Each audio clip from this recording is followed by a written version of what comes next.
नमस्कार मित्रों, भगवत गीता में हम उस बिंदु पर हैं जहाँ अर्जुन के मोह के निवारण के लिए भगवान उसको तात्विक रूप से समझा रहे हैं कि इस संसार की वास्तविकता क्या है।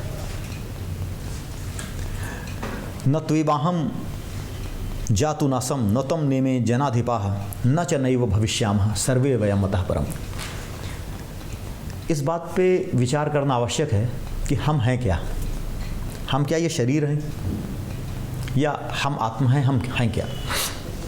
आज हम निष्पक्ष रूप से विचार करते हैं या विभिन्न धर्मों में जो हमारे बारे में, मनुष्य के बारे में कहा गया है उस पर विचार करते हैं। जो ईसाई और मुस्लिम धर्म है वो ये मानते हैं कि हर प्राणी का जब सृजन करते हैं ईश्वर, अल्लाह, गॉड जिस नाम से पुकारते हैं, वो हर जीव के साथ एक रूह बनाते हैं, एक आत्मा बनाते हैं, एक रूह बनाते हैं और उसे माँ की कोख में भेज देते हैं।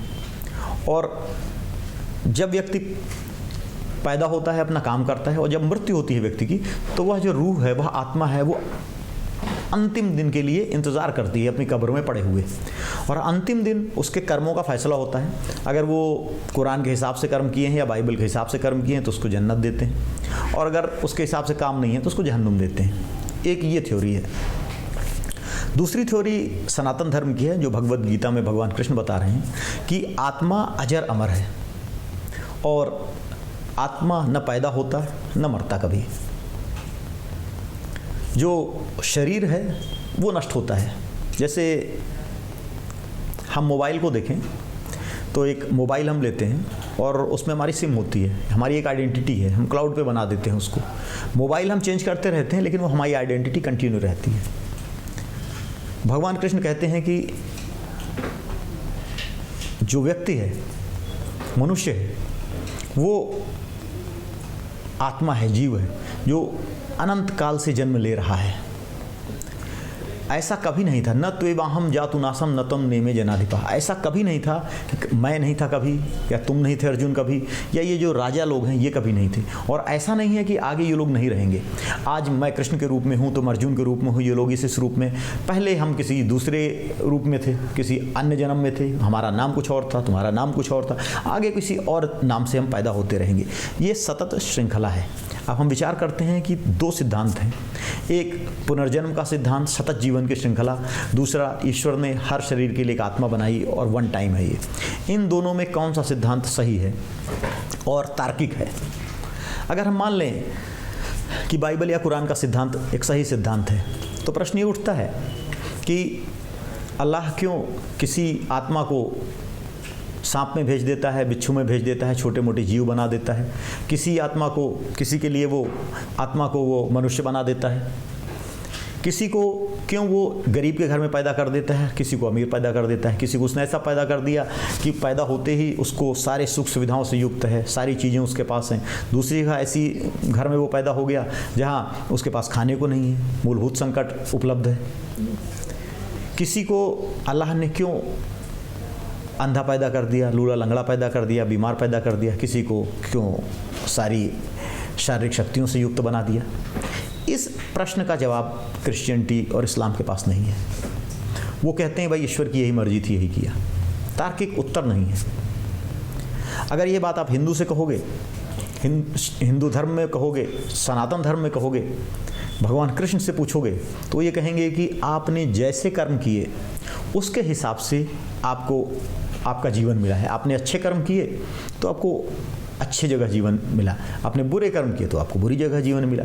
जीवन में आपके साथ अच्छी और बुरी दोनों घटनाएं घटती जाती हैं, जो आपके हाथ में नहीं होती, जिनका आपके कर्मों से कोई संबंध नहीं होता। वो आपके पहले किए हुए कर्म हैं जो कि आपको फल दे रहे हैं। यह एक तार्किक सिद्धांत है, जो तार्किक सिद्धांत हमें दिखाई देता है, जिससे ईश्वर की व्याख्या होती है। ईश्वर न्यायप्रिय दिखाई देता है। अगर हम पहले सिद्धांत को माने तो हमें ईश्वर कोई अपने मन से मनमानी तब का काम करने का दिखाई देता है, वो न्यायप्रिय दिखाई नहीं देता। लेकिन यह सिद्धांत ईश्वर को न्यायप्रिय बतलाता है, ईश्वर की जैसी संकल्पना है उस तरह का बतलाता है। तो वही भगवान कृष्ण कह रहे हैं कि ऐसा कोई समय नहीं था जब आप नहीं थे, हम नहीं थे। हमारा रूप बदल रहा है, हम अलग अलग समय में अलग अलग नामों के साथ पैदा हो रहे हैं। और यह शरीर ऐसा है कि आज है और कल नहीं है। इसी शरीर में कभी हम जवान थे, कभी बच्चे थे, कभी बूढ़े हैं। शरीर बदलता रहा है और यह शरीर छोड़कर आत्मा दूसरे शरीर को ग्रहण कर लेती है। तो इस शरीर में इतना मोह क्यों रख रहे हो? बड़े आश्चर्य आपको लगेगा सुनकर कि ये जो भगवत गीता का सिद्धांत है, इस सिद्धांत की इतनी पहुंच थी कि पूरा यूनान इस सिद्धांत को मानता था। सुकरात, अरस्तु और प्लेटो ये इसी सिद्धांत को मानते थे। प्लेटो ने अपनी मेनो नामक किताब में ये लिखा है कि ज्ञान हमारी पूर्व जन्मों की स्मृति है। इजिप्ट में भारतीय सभ्यता, भारतीय संस्कृति के ये सारे अंग वहाँ थे। ईरान के अंदर तो थे ही, इंडोनेशिया तक ये फैले हुए थे। एक तार्किक सिद्धांत था, एक दार्शनिक सिद्धांत था जिसे पूरे विश्व ने माना और बड़ी इसमें वैज्ञानिक रिसर्च भी हुई हैं और कई किताबें लिखी गई जिसमें 1000-1500 ऐसे लोगों को लिया गया जिनको पिछले जन्म का कुछ याद आ गया और उन पे बड़ा डिस्कस और डिबेट किया गया और दिखाया गया कि हाँ जी पिछला जन्म है। और ये किताबें ऐसे लोगों को द्वारा लिखी गई हैं जो मोस्टली क्रिश्चियंस थे, जिन्होंने इस पर रिसर्च किया है, जिन्होंने इस पर विचार किया है। तो चूँकि क्रिश्चियन था तो पहले से उसके दिमाग में ये नहीं था पुनर्जन्म होता है, लेकिन इस सब के बावजूद उन्होंने माना कि हाँ पुनर्जन्म होता है। तो अगर हम पुनर्जन्म की थ्योरी को मानते हैं और पुनर्जन्म वैज्ञानिक रूप से हम सिद्ध कर पा रहे हैं तो इससे ये सिद्ध होता है कि भगवत गीता में जो लिखी हुई बातें हैं वो सही हैं। भगवत गीता में ये लिखा हुआ है कि यह हमारा जीवन इस पृथ्वी पर हम एक निश्चित समय के लिए आए हुए हैं और जो भी कार्य हम करेंगे वह कार्य हमारे आगामी जीवन को प्रभावित करेगा और पिछले जीवन से वह कार्य प्रभावित भी होता है। इसलिए ज़रूरी है कि हम काम को ठीक से करें, काम को सोच समझ कर करें और जो हम पिछले जन्म में थे उस पर हमारा कोई कंट्रोल नहीं, हम आगे क्या होंगे उस पर हमारा कंट्रोल नहीं, इसलिए इन पे दुख न मनाएं। और अर्जुन कह रहा है कि जिन लोगों को हम मार देंगे ये लोग मर जाएंगे, अनाथ हो जाएंगे। वही भगवान कह रहे हैं कि अगर तुम नहीं मारोगे तो क्या ये नहीं मरेंगे, क्या ये अमर रहेंगे? तुम्हारे पास कोई गारंटी है इस बात की कि ये लोग जीवित ही रहेंगे? ये पहले भी थे, जब तुम नहीं थे तब भी ये थे और जब तुम नहीं रहोगे तब भी ये रहेंगे। आज इस रूप में है, कल किसी दूसरे रूप में रहेंगे, इसलिए इन्हें रहना ही है। इसकी तुम चिंता मत करो, तुम ये देखो कि तुम्हारी ड्यूटी क्या है, तुम्हारा काम क्या है। अगले श्लोक में भगवान कह रहे हैं कि देहिनो अस्मिन् यथा देहे कौमारम यौवनम जरा तथा देहांतर प्राप्ति धीरः तत्र न मुह्यति। देहिनः मतलब तुम क्या हो, हम क्या हैं? हम हैं देही, यह हमारी शरीर है। देह, देह यानी शरीर, और हम क्या हैं? शरीरी हैं। हम इस शरीर के संचालक हैं, इस शरीर के ओनर हैं, हम इस शरीर को चलाने वाले हैं। हम एक सॉफ्टवेयर की तरह हैं। हम जब तक जैसा ये शरीर है, ये शरीर बदलता रहता है। कभी ये शरीर बहुत छोटा था, फिर ये शरीर बड़ा हो गया, फिर बूढ़ा हो गया, लेकिन इसका नाम एक ही रहता है क्योंकि शरीर ही नहीं बदला, शरीर ही वही है। इसी कारण से नाम एक है। आप एक बच्चे को देखो और उसको बूढ़े में देखो, शायद आप नहीं पहचान पाओ उसको, लेकिन उस बच्चे की एक आइडेंटिटी, एक ऐसी क्या चीज़ है जो रमेश को रमेश बनाती है, सुरेश को सुरेश बनाती है, दीपक को दीपक बनाती है। वो आइडेंटिटी क्या है? वो आइडेंटिटी है उसका शरीरी, उसकी आत्मा, उसका जीव, उसका देही, जो कि कंटिन्यू रहता है जब से वो पैदा होता है और जब तक वो मरता है। उसमें एक आइडेंटिटी ऐसी है जो नहीं बदलती। उसका शरीर बदल जाता है, उसके हाथ पांव बदल जाते हैं, उसके बाल बदल जाते हैं, हर चीज़ उसकी बदल जाती है, लेकिन जो एक चीज़ नहीं बदलती वो जो है उसकी आत्मा है, जो कि नहीं बदलती, जो वही रहती है। और जब शरीर बूढ़ा होने के बाद नष्ट भी हो जाता है तो वो एक तत्व जो शरीरी था वो बच जाता है और वो किसी दूसरे नाम से दूसरे रूप में प्रकट हो जाता है। तो ऐसी चीज़ों के लिए क्यों दुख मनाना, क्यों विलाप करना जो कि आप नष्ट कर ही नहीं रहे हो? शरीर तो अदरवाइज भी नष्ट होना है और आत्मा को नष्ट होना ही नहीं है, तो फिर दुख किस लिए? ये भगवान कृष्ण ने अर्जुन को बताया। और भगवान कृष्ण ने ये कहा कि भाई, जब अर्जुन कह रहे हैं कि भाई ये लोग मर जाएंगे, बच्चे अनाथ हो जाएंगे, बहुत दुख होगा सृष्टि और संसार में बड़ी व्याकुलता छा जाएगी हमारे कृत्य से, भगवान कृष्ण कह रहे हैं मात्रा स्पर्शास्तु कौन्तेय शीतोष्ण सुख दुखदा आगमा पाइनो अनित्यान तान तितिक्षस्व भारत। जब मात्रा स्पर्श, मात्रा मतलब हमारी इंद्रियों और विषयों का जो स्पर्श होता है वो सर्दी, गर्मी, सुख और दुख देने वाला होता है। तात्पर्य यह है कि हम जीवन में कुछ ना कुछ इच्छाएं रखते हैं, हर व्यक्ति रखता है। अगर वो इच्छा पूरी होती है तो हम खुश हो जाते हैं, इच्छा पूरी नहीं होती तो हम दुखी हो जाते हैं।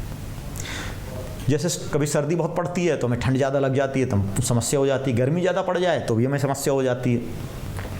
इसी तरह से जो हमें हमारी इंद्रियों को सुख देने वाले होते हैं उनसे हमें अच्छा लगता है, जो हमारी इंद्रियों को दुख देने वाले होते हैं उनसे हमें खराब लगता है। जब तक जीवन है तब तक हमारे सामने सुख भी आएगा और दुख भी आएगा, और न सुख हमेशा रहने वाला है न ही दुख हमेशा रहने वाला है। अनित्यान, अनित्य है, सुख भी अनित्य है और दुख भी अनित्य है। इसलिए इनको सहन करो, मजबूत बनो। दुख अगर आया है तो यह भी चला जाएगा, सुख अगर आया है तो यह भी चला जाएगा। न सुख में ज़रूरत से ज़्यादा उछलो, ज़रूरत से ज़्यादा खुश हो जाओ, बिल्कुल नहीं। और ना दुख आए तो आप टूट ही जाओ, बिखर जाओ, ऐसा भी आपने नहीं करना है। आपने जीवन को सामंजस्य रूप में जीना है, समान रूप से जीना है, और यह मानकर जीना है कि यह सुख और दुख अनित्य हैं, क्योंकि यह जीवन हमारा लिमिटेड है और इस जीवन में सुख और दुख रूपी, सर्दी और गर्मी रूपी इस तरह की विषमताएं हमें मिलेंगी और इसको हम सहन करेंगे। जब हम यह मान लेते हैं कि इनको हमें सहन करना है तब हमारे लिए ये चीज़ छोटी होती है। जब हम किसी चीज़ से पीछा छुड़ाना चाहते हैं वो हमारे पीछे भागती रहती है और वही समय हमें बड़ा लंबा लगने लगता है। लेकिन अगर हम उसको अपना हिस्सा मान लेते हैं, जैसे एक व्यक्ति है, मान लीजिए कि वो गंजा है और उसने मान लिया कि यार हमारे बाल नहीं है, ठीक है ऐसे ही रहना है, वो गंजापन उसे कोई कष्ट नहीं देगा। लेकिन अगर वो ये मान ले यार बाल नहीं है, बड़ी समस्या है यार, इससे मैं ठीक नहीं दिखता, बूढ़ा दिखता हूँ, ये समस्या है वो समस्या है, लोग टोकते हैं, तो जब भी उस शीशे के सामने जाएगा तो उसे केवल अपना गंजापन ही दिखेगा, अपने उसे कोई अच्छाई नहीं दिखेगी और वो एक हीन भावना से ग्रस्त हो जाएगा अपने गंजेपन को लेकर। ये हमारे ऊपर है कि हम जीवन को किस तरह लेते हैं। हम अपनी कमियों को ही देख रहे हैं, हम केवल अच्छाइयों को ही देख रहे हैं, या हम अपनी कमियों और अच्छाइयों दोनों को देख रहे हैं और दोनों को एक किनारे रख रहे हैं और हम एक न्यूट्रल बिहेवियर करके आगे बढ़ रहे हैं। भगवान कृष्ण कहते हैं बिल्कुल, आप अगर जीवन है तो कुछ आपके अंदर अच्छाइयाँ भी होंगी, कुछ आपके अंदर बुराइयाँ भी होंगी, कुछ आपके लिए संभावनाएँ भी आएंगी, कुछ आपके लिए समस्याएँ भी आएंगी।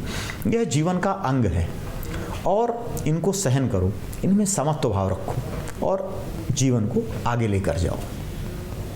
हरि ओम तत्सत।